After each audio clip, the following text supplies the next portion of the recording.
So we're following the latest developments on the fighting between Israel and Hamas. Israel Defense Forces say they struck more than 320 targets yesterday and overnight. According to the latest figures, over 5,000 Palestinians and more than 1,400 Israelis have been killed since Hamas launched its initial attack on October 7th. Meanwhile, a third aid convoy crossed into Gaza this morning. This comes after two separate convoys arrived over the weekend carrying water, food, and medicine into the besieged enclave. Israel has not allowed any fuel to enter Gaza. Our Chris Livesay has more on the flow of aid into the territory. Good morning, Anne-Marie. Aid is finally making its way into Gaza. Today, for the third day in a row, a convoy of precious food, water, and medicine made it through that crucial Rafah crossing between Egypt and Gaza. It started on Saturday with an initial convoy of 20 trucks, followed by 14 the day after, and today another 20 trucks. This is just a trickle, a drop in the bucket compared to the hundreds of trucks that were entering the Gaza Strip at this same crossing on a daily basis before the war even began. And then bear in mind, it was completely shut off at this crossing for 2 weeks. So there's been a backlog of need. But nevertheless, there is hope that more will come through. Indeed, President Biden and Israeli Prime Minister Benjamin Netanyahu said over the weekend that there would be a, quote, continued flow of this aid.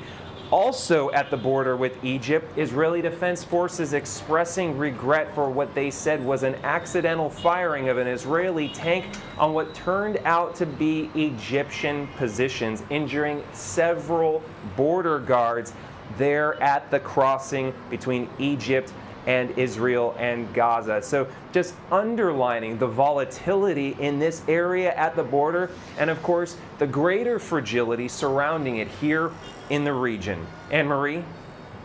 All right, Chris, thank you. The U.S. is advising a delay in Israel's ground invasion of Gaza, even as hundreds of thousands of troops are massed at the border. Holly Williams explains what all of this means for the hostages still being held in Gaza.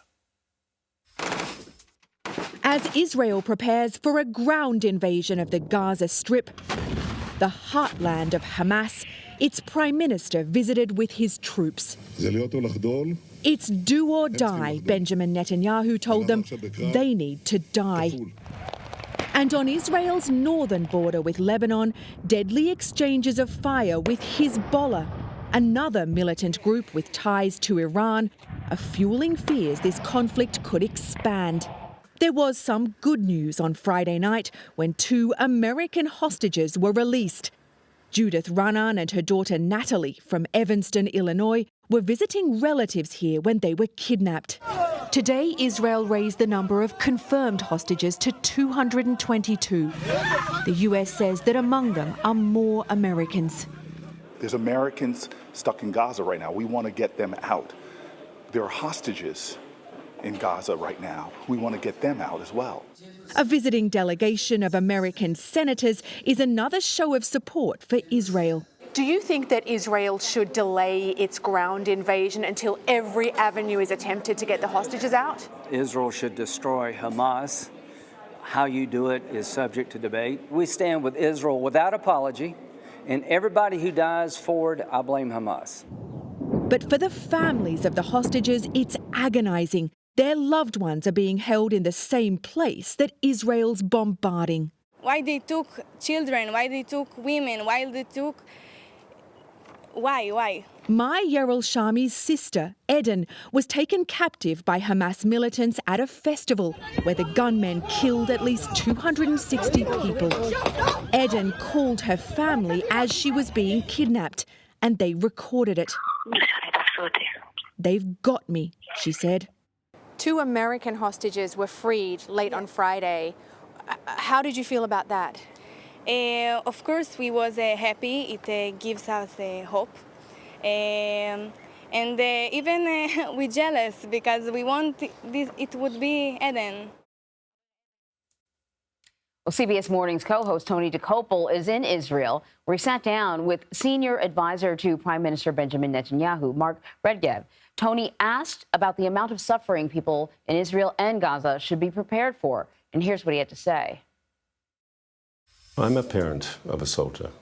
And of course we worry, because if ground forces are going into Gaza, it'll be difficult house-to-house fighting. Hamas has been in control for 16 years. They've built bunkers, they've built an underground tunnel network, they've built booby traps. I've got no doubt that it'll be complex and difficult fighting, and not all the soldiers that we send into battle are going to come home. That's clearly understood. But then you have to ask, what is the alternative? For the Israeli public to continue to live in immediate proximity to this terrorist enclave, in fear of another attack like the massacre we saw on October 7th? That's not an option. And Tony traveled from the United States to Pelican Air Base. It's home to 2 squadrons of Black Hawk helicopters, making it the launch point for some of Israel's most elite commandos. Tony has more on what they told him about their new mission to eliminate Hamas. If Israeli soldiers soon see Gaza from the inside, check the engine oil. It's helicopters like these that will bring special forces to the front. For security reasons, we were asked not to show this pilot's full face or give his full name. This is on call right now. It is. But he showed us around a UH-60 Black Hawk helicopter that could soon insert commandos into Gaza or rush the wounded back to Israel. And those are stretchers right there. Those are stretchers, correct. He's been deployed since the terror attacks of October 7th. I just called my squadron, asked them, do you need me to be there? They said yes. How soon can you be there? Within half an hour, he told us he had made his way here from home. My oldest, he's 6.5 years old, asked me, why do you have to go? I just told him our country is under attack and I have to go. And now the fight is about to enter a dangerous new phase. Having a terror organization on our fence, letting them hold the trigger to launch a deadly attack on us, this is a situation that no democracy can live with. Americans are horrified by the attack on Israel, but also very concerned with the pictures they see coming out of Gaza.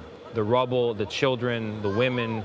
As a rescue helicopter pilot, what do you think when you see those pictures? I think that no one in Israel, and I emphasize in Israel, like to see civilians get killed. That being said, the situation that we are facing is impossible. Our objective is to minimize the number of casualties on the Palestinian side. When it comes to Hamas, however, Israel says the mission is total elimination. I won't talk about these missions and plans, but we are gonna kill Hamas. That's a promise from a Tier 1 commando in the Israeli Special Forces, who for security reasons also asked that we hide his identity. He's already spent 5 days fighting Hamas militants inside Israel's borders. We didn't sleep, we didn't eat, we fought all the time. But now there's no telling when or how this conflict might end. If this war leads to fighting in Gaza City, it's expected to be bloody and brutal. How do you win while also protecting civilians, the innocent, in Gaza? Look, war is not an easy thing. War means loss. And we will do all we can to protect our country, whatever it takes. I have kids here, you have 3 kids here. What does winning look like for Seeing them them going back to school, knowing that they're going to go back to school without any rockets being fired at them. Winning would be seeing you guys coming here in a year and taking footages of kids playing on the grass outside in the South. And all of this not because we have an enemy that is just deterred, we just don't have an enemy that is capable.